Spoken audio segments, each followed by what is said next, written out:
TCO à 20 ans l'année prochaine et on se questionnait le TCO à échéance 2040. Donc il fallait vraiment qu'on redéfinisse le projet de territoire. Donc on a rencontré la population sous diverses formes, soit des réunions spécifiques ou en bas de carré, on allait dans quartier par quartier. Donc tous les maires ont joué le jeu. C'est près de 10 000 personnes qui ont été touchées.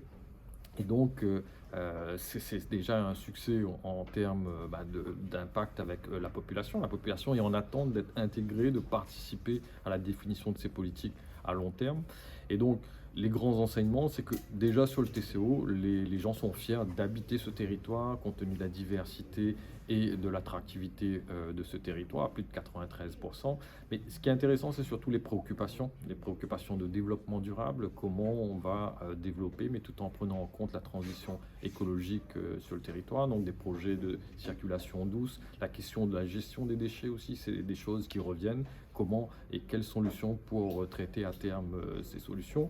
Après, sur la question de l'emploi, le développement de l'économie, on sent bien que le territoire a un potentiel, mais comment mettre cela en œuvre? Et donc à nous de répondre et de travailler à développer cette économie, développer l'emploi.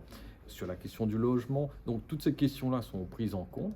Donc là, on est sur la phase de diagnostic, donc c'est la première étape. Et puis on va mettre au fur et à mesure de l'année 2022 cette stratégie pour qu'on puisse partager cette stratégie en fin d'année 2022 et avoir une vision à long terme, ce Grand Ouest 2040, puisqu'on voit bien que parmi les autres micro-régions de la Réunion, l'Ouest, c'est le territoire par exemple qui a consommé près de 84% du fonds régional pour développer les infrastructures.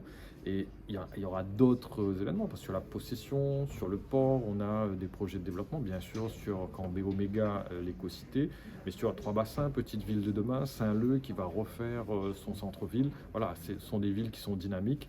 Au-delà d'une intercommunalité, là, on est vraiment sur un projet de territoire, et ce territoire-là est cohérent, et les politiques et les maires ont souligné cette cohérence d'intervention publique sur le territoire, et c'est ça qui change, et c'est ça qui donne ce dynamisme.